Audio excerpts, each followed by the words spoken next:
욥기 2장 6절부터 10절입니다.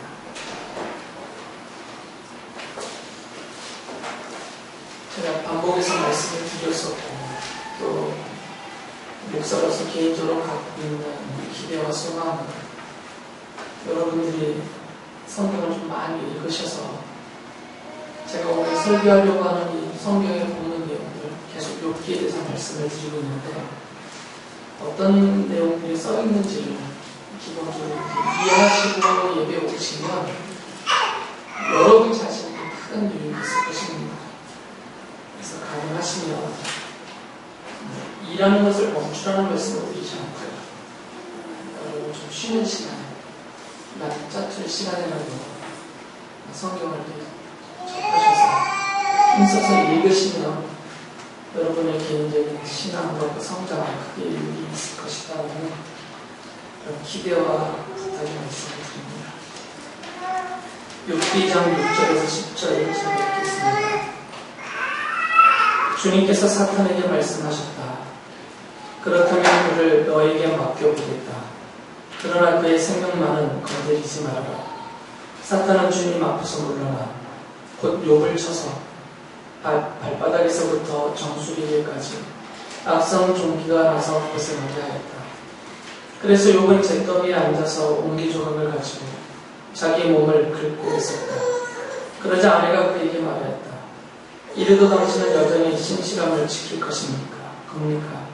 차라리 하나님을 저주하고서 죽는 것이 낫겠습니다. 그러나 욥은 그에게 이렇게 대답하였다. 당신까지도 어리석은 여자들처럼 나가는구려.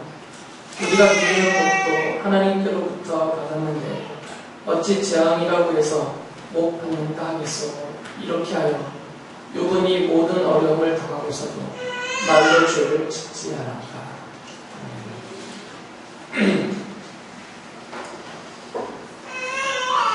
예전에 개역 한글 번역본 성경에서는 9절에 욥의 아내가 차라리 하나님을 저주하고서 죽는 것이 낫겠습니다라는 이 본문 중에서 이 저주하고서라는 이 단어를 찬양하고서라고 이렇게 번역을 해놨거든요. 히브리어 원문에도 찬양하고가 맞습니다. 그런데 이제 그게 무슨 의미가 있냐면 유대인들은 하나님을 향하여서 저주라는 용어를 쓰지 못해요.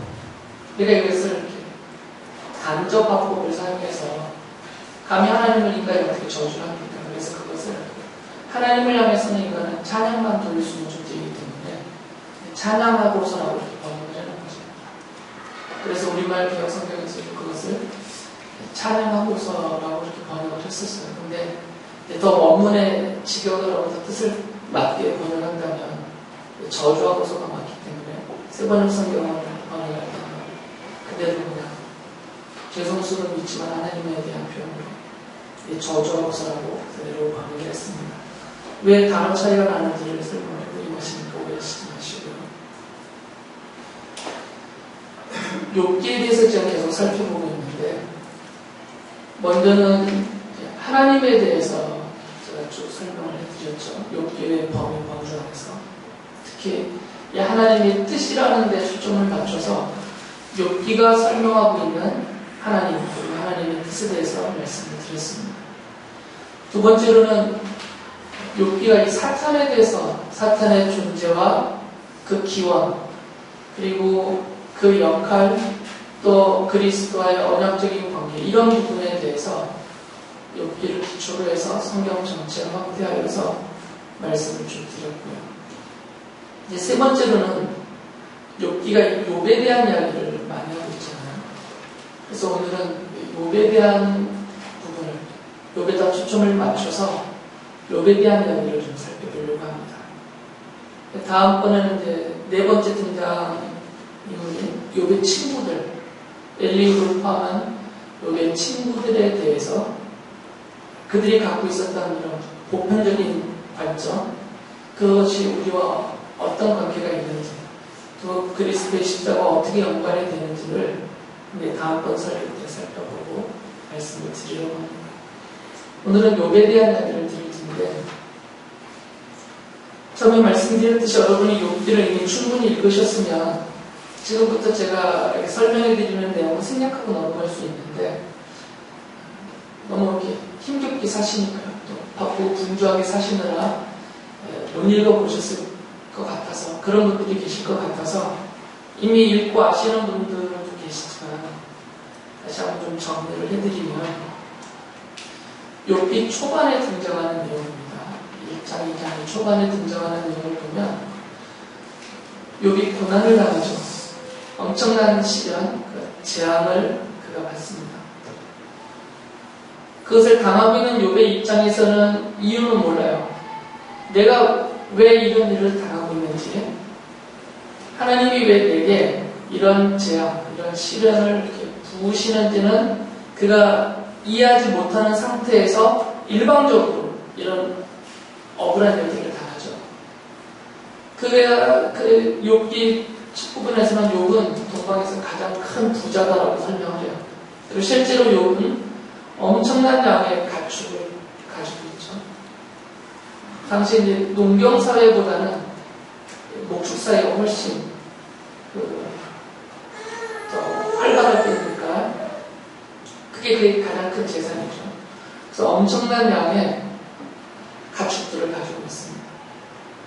그런데 한순간에 그 가축들이 다 노략을 당하죠.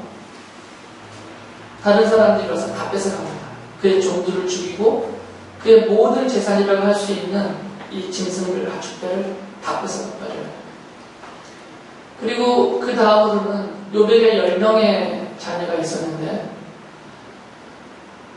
이제 한 집에 모여서 같이 있을 때 좀 강한 바람이 불어서 마치 미국을 휩쓸고 가는 허리케인처럼 막 이렇게 돌풍처럼 그런 강한 바람이 불었던 것 같은데, 그 바람이 불어서 집이 무너져 버렸죠. 집을 무너뜨려서 집안에 있는 10명의 자녀가 순식간에 압사당해서 다 죽고 납니다.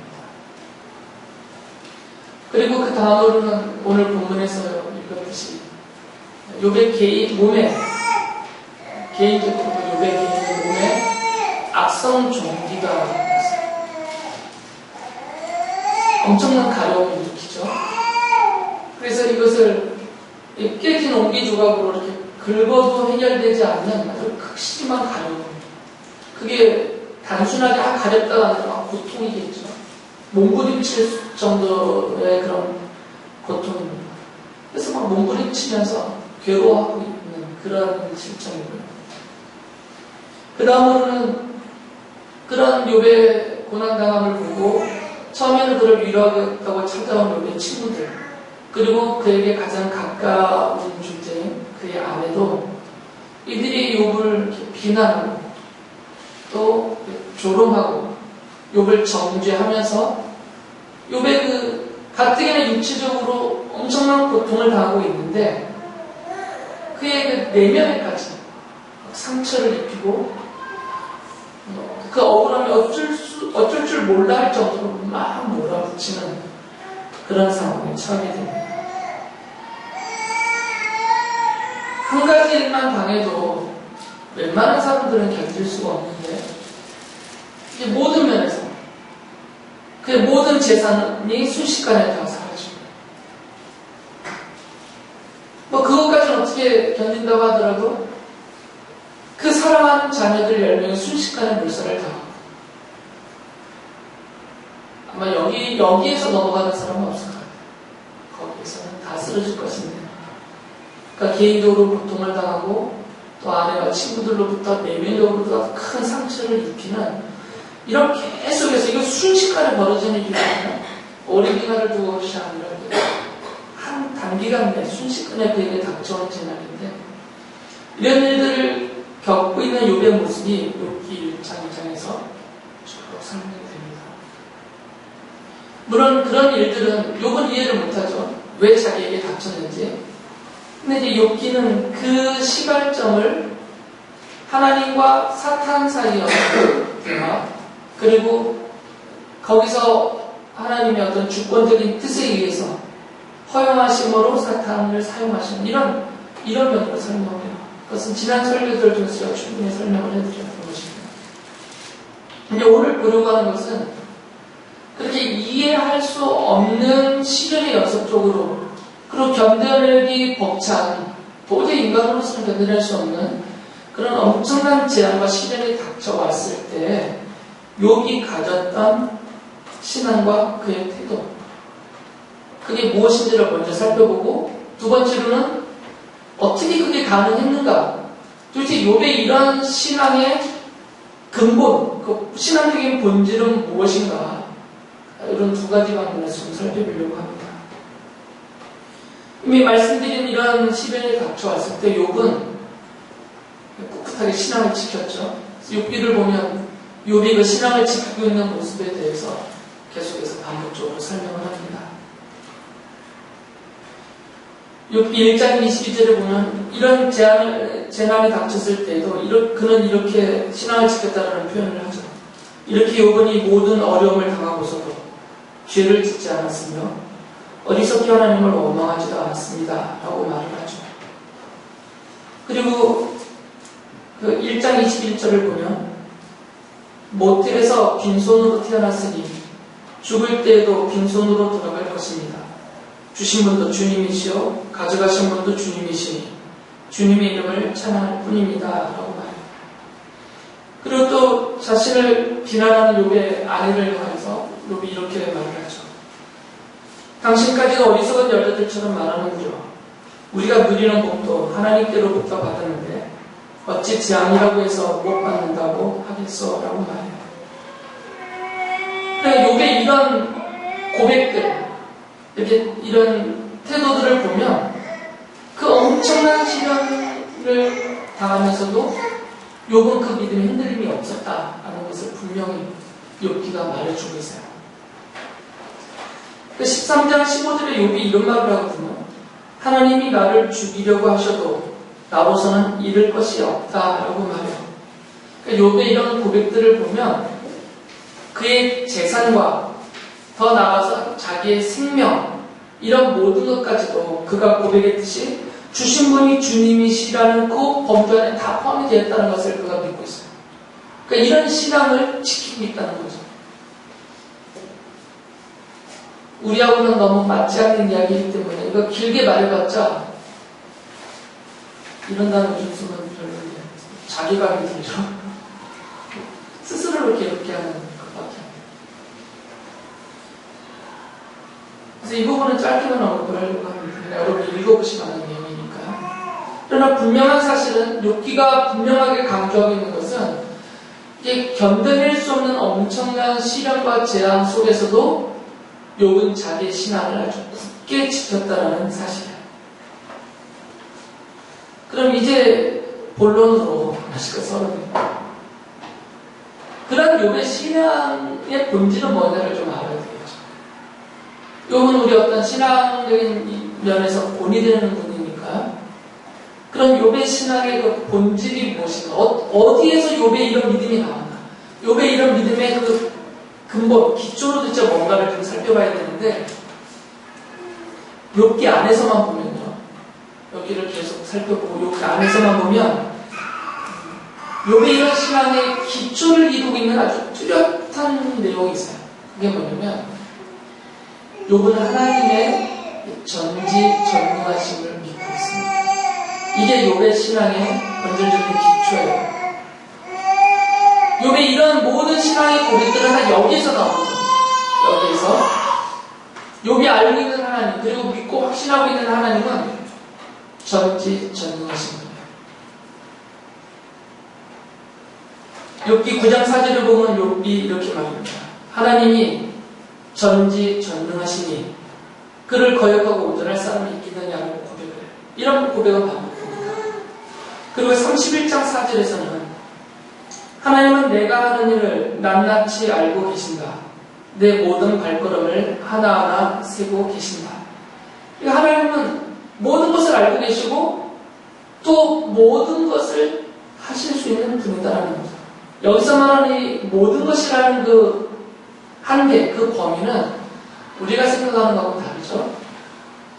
내가 할 수 있는 모든 것, 이거하고는 다르죠. 아무리 위대하고 최상의 상태에 있는 인간이라고 하더라도 그가 할 수 있는 모든 것, 그가 알 수 있는 모든 것은 아주 제한적이죠. 별것 아니에요. 그러니까 하나님의 전지전능, 하나님은 모든 것을 아신다. 하나님은 모든 것을 생각하시고 계획하시고 뜻하시는 대로 하실 수 있다. 이런 하나님의 전지전능은 우리랑 이제 비교해서 상대적으로 이야기하고 들면 안 됩니다. 그러니까 신적인 전지전능이에요. 욥은 그런 믿음을 갖고 있습니다. 그래서 욥은 그런 믿음을 갖고 있기 때문에 그런 욥기 전체의 사상을 통해, 내용을 통해서 무엇을 고백하고 있냐면 욥이 자기 친구들에게 계속 항변하는 내용을 쭉 살펴보면 욥이 기본적으로 이런 고백을 해요.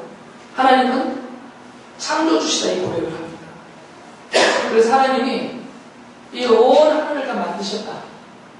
하늘에 있는 그 모든 별들을 만드셨다.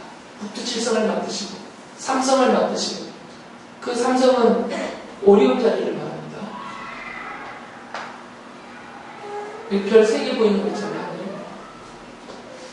그러니까 이 욥은 기본적으로 하나님의 전지전능하심을 어느 수준에서 이야기하냐면 저 모든 하늘과 하늘의 모든 별들과 이 땅 위의 모든 것들과 그리고 이 땅에 있는 모든 만물과 나의 생명, 자기 자신을 포함해서 이 모든 것을 창조하신 그리고 그것을 운행하고 계시는 그 뜻하신 대로 주관하고 섭리하고 계시는 하나님의 전지전능에 대한 믿음이 있어요. 그래서 그것을 자기에게 적용을 하면서 10장 3절에서 이렇게 말합니다. 자기 자신을 가리키면서 주님께서 손수 만드신 이 몸, 주님께서 손수 만드신 이 몸. 그러니까 하나님께서 자기 자신을 만드셨다는 거죠. 10장 8절에서는 주님께서 손수 나를 빚으시고 지으셨는데 라고 고백하고요. 9절에서는 주님께서는 진흙을 빚듯이 몸소 이 몸을 지으셨음을 기억해 주십시오라고 고백을 하죠. 그러니까 하나님의 전지전능하심으로 온 우주를 창조하시고 모든 만물을 지으시고 그리고 나를 빚으셔서 나를 이 땅에 그 창조하심의 범주에 태어나게 하셨다는 거죠. 그래서 그 창조주 하나님의 전지전능하신 그 손 안에 모든 것이 있다라는 것을 고백해요. 단순하게 만들어서 확 뚫어놓고 손 떼신 것이 아니라 하나님의 전지전능하심은 온 우주와 그 안에 있는 모든 만물을 창조하시고 존재하게 하셨을 뿐만 아니라 그것을 그 손 안에 두셔서 창조하신 목적대로 창조하신 뜻대로 그것이 나아가도록 존재하고 운행하고 나가도록 그 손 안에 두시고 섭리하고 계시다라는 고백을 또 이어서 하죠. 그래서 12장 10절에 이렇게 말합니다. 모든 생물의 생명이 하나님의 손 안에 있고 사람의 목숨 또한 모두 그분의 능력 안에 있지 않느냐 하면서 친구들에게 이렇게 말해요. 12장 23절에서는 단순히 어떤 개인적인 생명을 말하는 것이 아니라 이것을 더 확대해서 민족들, 당시에는 아주 완전한 형태 국가 단위는 아니니까 민족 단위가 최고의 큰 단위죠. 인간사회에서. 그래서 민족들이라고 말하죠. 그래서 민족과 국가를 다 포함할 수 있어요. 하나님은 민족들을 강하게도 하시고 망하게도 하시고 얻어나게도 하시고 흩어버리기도 하신다. 그러니까 이 하나님의 전지전능하심은 모든 것을 창조하시고 모든 것을 뜻하신 대로 다스리고 이루어 가신다. 이런 고백이죠. 그래서 인간으로서 욥 자신을 포함해서 개인에 대해서도 그리고 그 개인들의 집합체인 최고단위신 대표인 민족들을 세우기도 하시고 흩트기도 하시고 나라를 일으키기도 하시고 나라를 멸하기도 하시고 이런 모든 일들을 하나님이 하고 계시다는 거죠.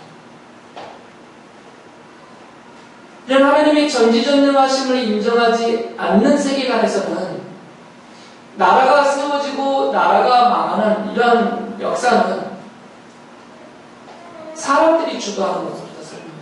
사람들에 의해서.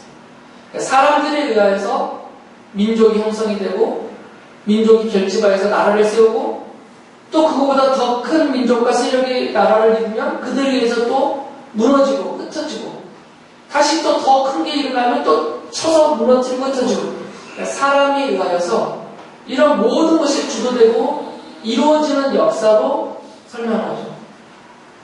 이게 인간 중심의 세계관입니다.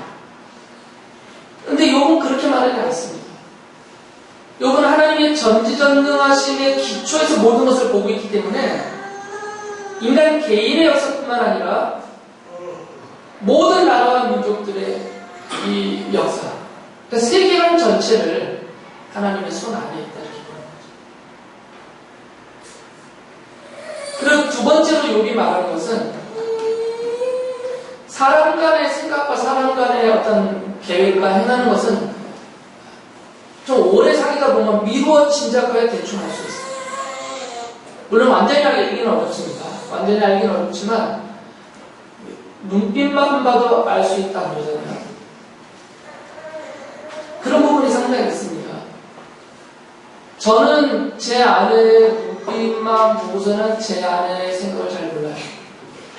뭔 생각하고 있는지. 근데 제 아내는 다 안 돼요. 제 눈빛만 봐도 제가 말 한마디만 해도 왜 그런 말을 하는지를 다 안 돼요. 억울하지만 다 아는 것 같아요. 무슨 눈을 가졌는지. 근데 늘 고백하지만 저는 잘 몰라요. 그게 되게 어두워요. 그냥 보이는 것만 보지 그 이면을 잘 못 봅니다. 저는. 늘 제가 부탁드리듯이 싫으면 싫다고 대놓고 말씀해 주셔야 되고 좋으면 좋다고 해주셔야 되고 제가 진짜 그대로 알지. 싫으면서 좋다고 그러면 진짜 좋은 줄 알아요. 근데 사람 사이에 대략 이렇게 관계를 오래 맺으면 미루어 짐작하여 어렵지 알 수 있어요. 하지만 이 하나님의 뜻은 그리고 하나님의 그 행하심은 사람은 알 수가 없습니다. 아무리 신앙생활을 평생을 했다더라도 미루어 짐작하여 알기가 어렵습니다. 왜 그러냐 이것은 근본적인 차이가 있기 때문이에요. 하나님의 전지전능하심과 그 전지전능하신 하나님의 손 안에서 창조되어지고 그 손 안에서 다스림을 받고 살아가고 인도를 받고 있는 인간의 이 근본적인 차이이기 때문에 사람이 하나님의 뜻을 안다. 또 하나님의 계획과 행하심이 이것이다라고 명확히 아는 치 않은 자체가 말이 안 되는 거죠. 그래서 욥기를 보면 욥은 이것을 겸손하게 인정합니다. 나는 모르겠다. 9장 10절에서 여기 이렇게 말합니다. 하나님에 대해서 말하는 거예요. 우리가 측량할 수 없는 큰 일을 하시며 우리가 헤아릴 수 없는 기이한 일을 행하시는 분이시다라고 하나님을 말합니다. 도저히 우리는 측량할 수가 없다는 거죠. 하나님의 생각을. 또 하나님의 계획과 행하심에 대해서는 우리가 도저히 헤아릴 수 없다. 그래서 기이하다라는 표현밖에 쓸 수 없어요. 그리고 또 11절에서는 이렇게 말하죠. 하나님이 내 곁을 지나가신다 해도 볼 수 없으며 내 앞에서 걸으신다 해도 알 수 없다. 그러니까 나와 아주 가까이에서 하나님이 행하시는 것에 대해서조차 우리는 모른다는 거죠. 단지 10장 12절에서 이렇게 말해요. 주님께서 나에게 생명과 사랑을 주시고 나를 돌보셔서 내 숨결까지 지켜주셨습니다라고 말해요. 그러니까 욥은 이런 자세를 갖고 있어요. 이게 욥의 신앙의 기초, 본질을 말하는 겁니다. 하나님의 전지전능하심을 인정하니까 그리고 그 하나님의 전지전능하심에 의해서 자기가 창조되었고 그 손 안에서 자기가 살아가고 있다는 것을 인정하니까 나를 다스리시는, 나를 주도하고 계시는 하나님의 손을 인정할 수밖에 없는 것입니다. 그래서 자기의 한계, 자기 인생의 한계를 그는 솔직하게 정직하게 고백을 합니다. 14장 5절에서 이렇게 말해요. 인생이 살아갈 날수는 미리 정해져 있고 그 달수도 주님께서는 다 헤아리고 계십니다. 주님께서는 사람이 더 이상 넘어갈 수 없는 한계를 정하셨습니다. 라고 고백을 해요. 전지전능하신 하나님 앞에서 하나의 인생으로서, 인간으로서 자기 인생의 현상을 그대로 고백을 하는 거죠. 그래서 욥이 6장 7절에서 이런 말을 합니다. 내 생명이 한낱 바람임을 기억하여 주십시오. 전지전능하신 하나님 앞에서 자기의 존재가 그렇다는 거죠. 바람에 불과하다는 거예요. 더군다나 그 자기에게 주어진 그 인생이라는 기간이, 그 시간이 얼마나 순식간에 지나가는지 그 허무함에 대해서 이렇게 말을 해요. 9장 25절 26절을 보면 내 일생이 달리는 경주자보다 더 빨리 지나가므로 좋은 세월을 누릴 겨를이 없습니다. 그 지나가는 것이 갈대비와 같이 빠르고 먹이를 덮치려고 내려오는 독수리처럼 빠릅니다. 하고 말합니다.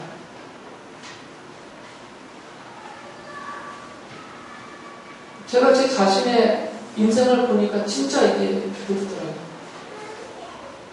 얼마나 빨리 지나가는지. 그 지나가는 이란 기억과 추억으로만 남아요. 지금 현재 제 인생을 보면 벌써 반을 넘어서 56년을 이렇게 손살같이 너무나 허무하게 너무나 빨리 이렇게 지나가 버렸어요. 순식간에. 56년이라는 기간은 숫자적으로 길어 보이지만 인생 여정에서 지나고 보면 막 100m 달리기 하는 경주자의 달려온 것처럼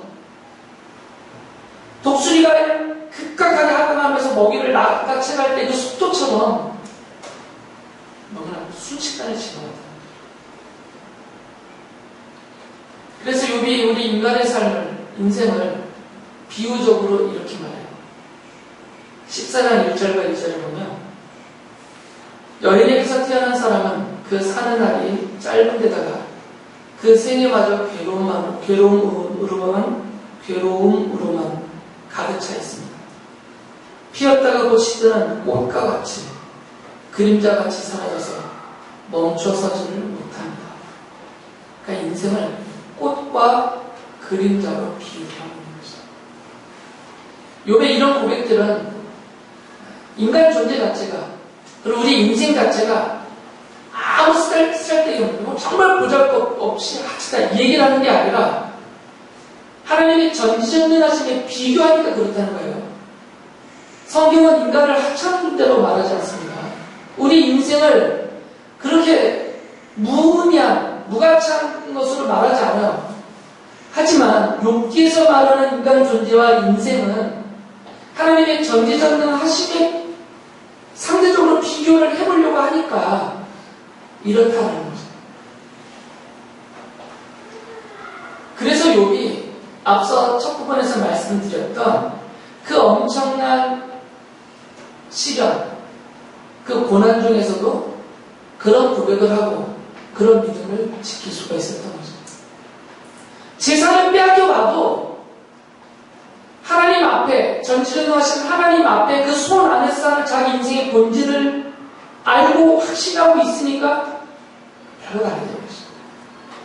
그림자에 불과한 내 인생인데 이 소유라는 것이 있다가도 있을 수 없고 없다가 있을 수도 있고, 더군다나 그 고백에 가면 그 모든 것은 창조자 하나님의 손 안에서 자기 생명을 비롯해서 모든 소유를 주신 대로 받은 것 뿐이니까 그걸 또 하나님이 어떤 이유에서는 간에 자신은 모르지만 그 뜻 안에서 거둬가신다고 해도 그럴 수 있다는 거죠. 자기의 본질을 아니까. 어차피 빈손으로 태어나서 돌아갈 때는 빈손으로 돌아가는 인생의 본질을 그가 알기 때문에 재물이 많고 적고 있다가 없어지고 이런 것 때문에, 그것 때문에 너무 괴로움은 있겠지만 그의 신앙에 흔들림은 없다라는 거죠. 이것을 알고 있기 때문에 하나님이 전지전능하심을 알고 있고 그 손 안에 살고 있는 인생의 본질을 알고 있기 때문에. 근데 여기서만 그치면 이건 너무 비현실적인 이야기로 돼버려요. 좀 신학적. 아니 어떻게 인간이 이렇게 살 수 있어요?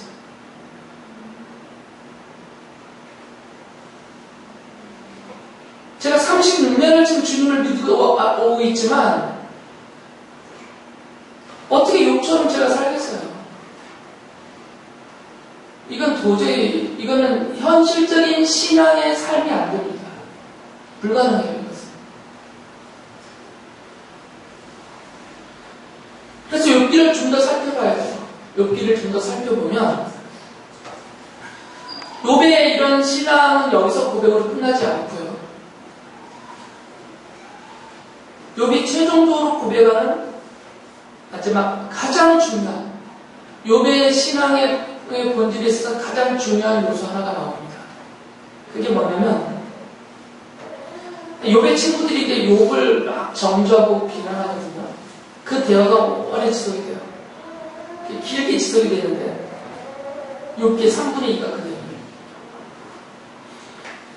욥의 친구들이 너무 욥을 정죄하니까 하나님은 공의로우신 하나님이시기 때문에 죄가 없는 사람에게 이렇게 심하게 벌하시는 분은 아니시다. 하나님은.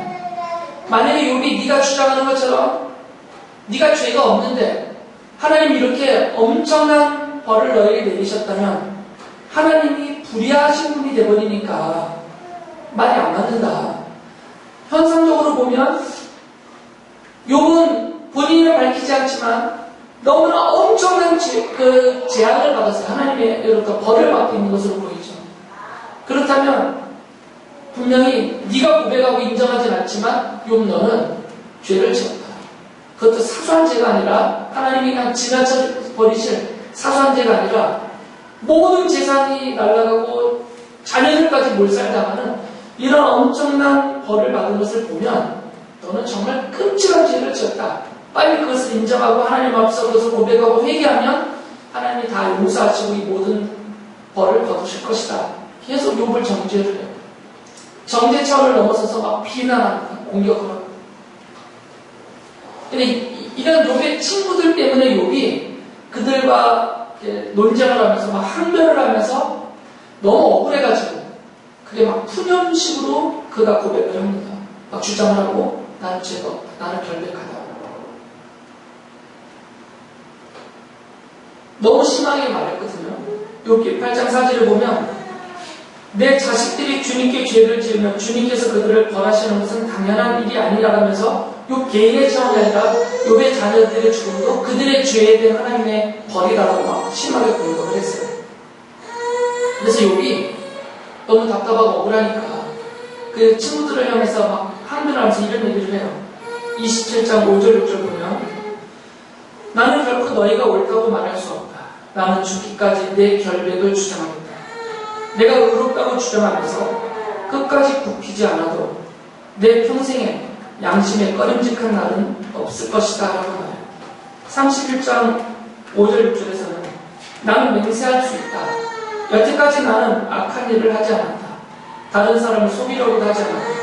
하나님이 내 정직함을 공평한 저울로 달아보신다면 내게 흠이 없음을 아실 것이다 라고 항변을 하죠. 자기의 무죄를 주장을 해요. 근데 여기서 욥이 주장하는 무죄, 자기의 결백은 뭐냐면 나는 죄가 하나도 없는 완전한 의인이다 이런 자기 주장이 아니고요. 욥의 친구들이 그를 정죄하고 공격하는 것에 대한 답변이에요. 너희들이 말하는 것처럼 내가 지금 당하고 있는 이런 모든 재앙들은 너희들이 말하듯이 하나님이 내게 내리시는 어떤 벌, 내 죄에 대한 그에 상응하는 하나님의 심판과 형벌은 아니다라는 거죠. 나는 그 정도의 죄를 진 적은 없다라는 겁니다. 그런 면에서 자기의 무죄를 주장하는 것이죠. 그리고 욥기를 아예 시작 첫 부분에서 욥이 그 정도로 어떤 심한 죄를 지어서 그 죄에 대해서 하나님이 벌하시는 것이다라고 말하지 않습니다.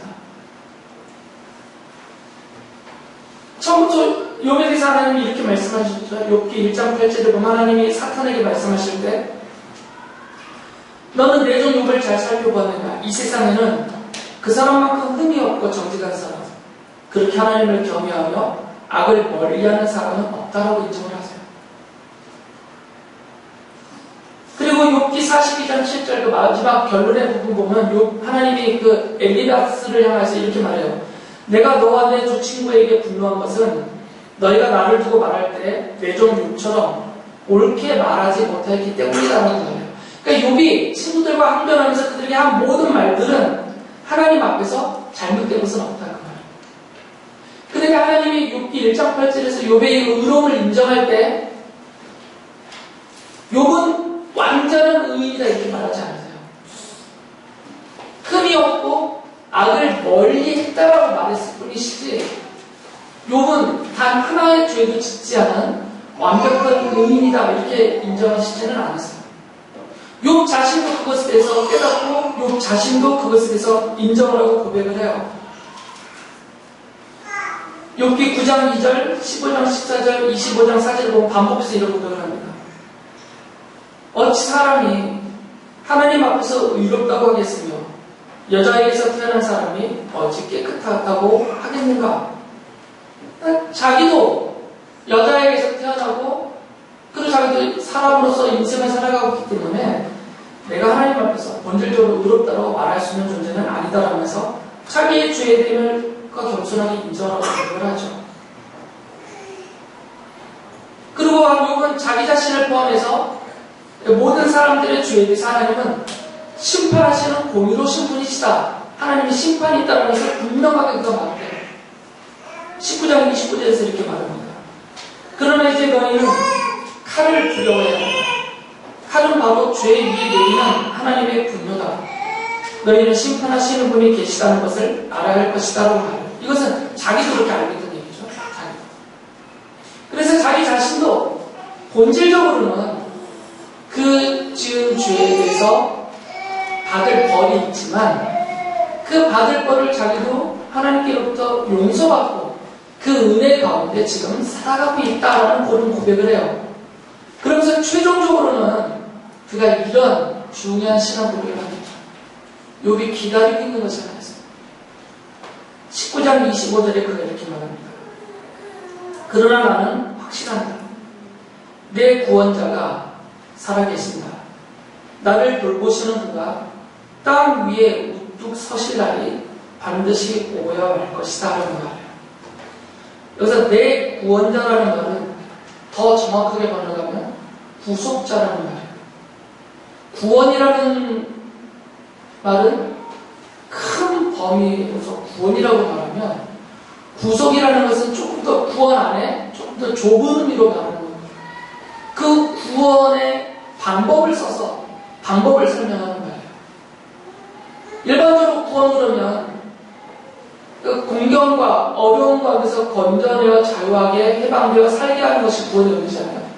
근데 구속이라는 말은 그냥 꺼낼 수가 없단 말이죠. 그러면 그 불법이 되잖아요. 그 죄에 대해서 그가 받는 그 죄와 그에 따른 벌에 대해서 값을 치러서 그 죄에 대한 벌을 해결해주고 정당하게 그를 거기서 풀어내어 자유롭게 해주는 것. 이것을 구속이라고 해요. 그러니까 값을 치르고 구원한다 이런 뜻이죠. 이게 구속이에요. 이 가알이라는 히브리어는 바로 그런 구속자를 뜻하는 단어. 그러니까 값을 치르고 구원하는 거죠. 그래서 욥이 기다리고 있는 것은 나의 구속자입니다. 나의 구속자. 자기의 죄의 값. 그 죄의 값은 하나님으로부터 받는 심판의 형벌이죠. 그 죄의 값을 대신 지불해주고 자기의 죄에 대해서 하나님께로부터 내려오는 심판의 형벌을 면하게 해주실 그 구속자. 나의 구속자예요. 남이 아니라. 그 나의 구속자가 올 것이다. 그분이 이 땅에 와서 이 땅에 우뚝 서실 날이 있다. 나는 그날을 기다린다. 그분이 오시면 그분이 나를 구속할 것이고 뒤이어서 그가 26절에서 이렇게 말해요. 내 살갗이 다 썩은 다음에라도 내 육체가 다 썩은 다음에라도 나는 하나님을 배울 것이다. 라는 말이에요. 이게 완전한 구원이겠죠. 그 죄에 대해서 구속을 못 받으면 하나님의 칼에 의해서, 하나님의 진노의 심판의 형벌에 의해서 하나님 앞에 설 수 없어요. 그 벌로 인하여서 사는 동안은 그 비참함에 처해질 것이고, 최종적으로는 죽음의 형벌을 당할 것이고, 더 근본적인 최종으로는 영원한 지옥 형벌에 떨어질 것이기 때문에 하나님 앞에 서서 하나님을 배울 수가 없단 말이죠. 그런데 욥은 무엇을 기다리고 있냐면, 자기도 자신을 보면 죄가 있으니까 이 죄를 품은 채로는 하나님을 뵐 수 없단 말이죠. 공의로우신 하나님의 심판이 있으니까. 그렇지만 나를 그 모든 죄로부터 벗어나서 죄의 벌로부터 용서를 받고 하나님 앞에 서서 하나님을 뵙고 하나님과 영원히 그 생명의 복락을 누리게 해주실 나의 구속자가 올 것이라는 거죠. 나는 그걸 기다리고 있다는 거죠. 분명히 그분이 살아계시고 그분이 오셔서 나를 하나님을 뵙게 해주실 것이다 라는 고백을 하고 있어요. 욥이 말하고 있는 그 나의 구속자는 욥의 관점에서는 하나님이세요. 하나님이 오신다는 거죠. 이 땅에. 욥께서는 그렇게 설명하거든요. 살아계신 하나님이 이 땅에 오셔서 나의 구속자로 오셔서 땅에 쓰시고 그가 나를 구속하셔서 그가 하나님을 뵙게 할 것이다. 영원히 그 앞에서 살게 할 것이다. 이런 믿음을 갖고 있습니다. 물론 욥은 이 땅에 오셔서 자기의 구속자로 오셔서 자기를 구속하시는 그 하나님이 누구신지에 대해서는 정확하게 모릅니다.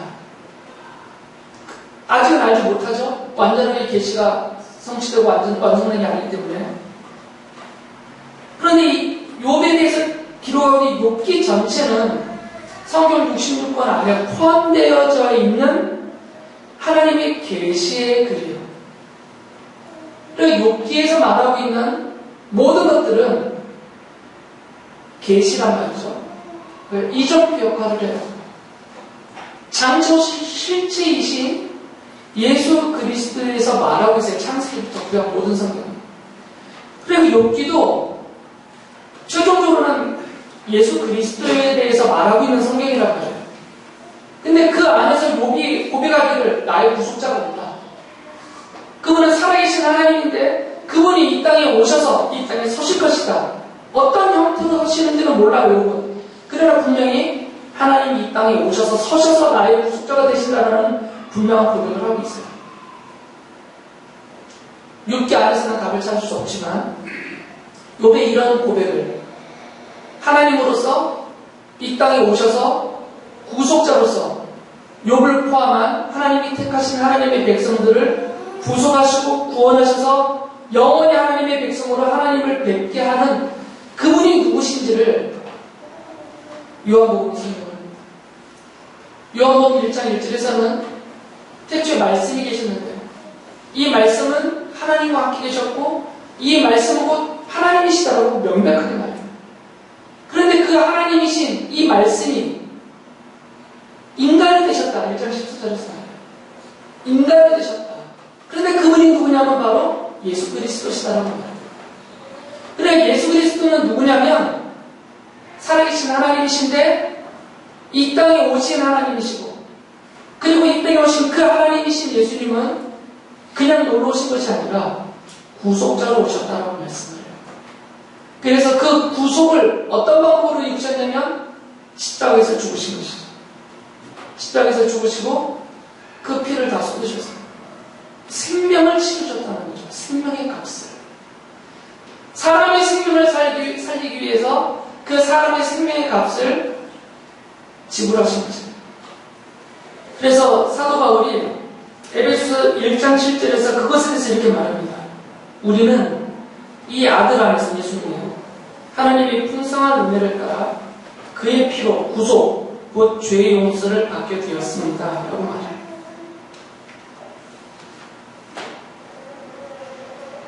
그리고 구속자로 오신 예수님은 그 생명의 값을 지불하셔서 그 죄에 대한 형벌을 용서받게 주신 하나님의 택하신 자녀들을 하나님 앞에 세워서 하나님을 뵙고 영원히 그 은혜 가운데 살게 하셨어요.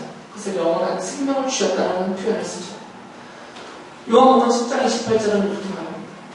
예수님이 직접 하시는 말씀입니다. 나는 그들에게 영생을 준다. 그들은 영원토록 멸망하지 않을 것이요 또 아무도 그들을 내 손에서 뺏어가지 못할 것이다 라고 말을 합니다. 요는 구체적으로 이 땅에 오셔서 우뚝 서셔서 자기의 구원, 구속을 완성해 주실 나의 구속자가 누군지는 몰랐지만 분명히 그분이 오신다라는 확신을 갖고 있었고요. 욥의 믿음, 욥의 기대, 그리고 이 욥기 전체를 통해서 약속하고 계시하시는 욥을 포함하는 하나님이 택하신 자녀 삼기로 택하신 그 백성들의 구속자로 살아계신 하나님이신 예수 그리스도가 이 땅에 오셔서 구속자로 오셔서 이 완전한 구속과 구원을 이루셨다는 것입니다. 그래서 욥기는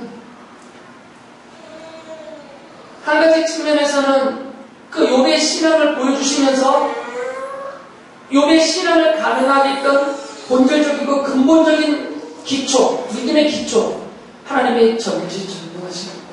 이것을 우리로 하여금 믿으라라는 것을 말씀하시고, 다른 측면에서는 그러나 우리 편에서는 그런 완전한 믿음, 완전한 신앙의 삶을 살기 어렵다라는 것을 제시하면서 그런 우리를 구속하시고 하나님의 구속에 오시고 그 바로 구속자로 오시는 예수 그리스도를 믿고 그 예수 그리스도의 나를 대신하여 피 흘려 주신 이 십자가의 은혜를 믿고 그 믿음 안에서 하나님의 자녀로서 영생의 복을 하나님 손 안에서 살아가라. 내가 그렇게 하겠다라는 하나님의 계시에 그랬다는 것입니다. 여러분 이것을 잘 이해하셔서 나라는 인생이 나 혼자 살면 정말 금방 시들어버리는 꽃처럼 그냥 그림자처럼 손살같이 지나가는 그런 험한 인생으로 내 인생 끝자락에서 되돌아보고 좌절하고 말 것이지만 그러나 욥기에서 말하고 있는 나의 구속자이신 예수 그리스도의 그 은혜로 그리고 그 믿음 안에서 내게 베푸신 하나님의 은혜 속에서 그 손 안에서 살아가는 인생이라면 이렇게 허무하게 어느 시점에서 끝나버리고 좌절하는 것이 아니라 영원토록 우리가 상상할 수 없는 헤아릴 수 없는 하나님의 뜻과 전지전능하심과 그 손길 안에서 영원토록 하나님을 배우면서 하나님 앞에서 지금으로부터 영원토록 살게 되는 이런 복된 인생이라는 확신을 갖게 될 것입니다. 그것이 오늘 어떤 고난 중에서도 어떤 재앙 중에서도 낙심하지 않고 믿음으로 승리하며 나아가는 성도의 삶의 능력이 될 것입니다. 그런 삶을 사는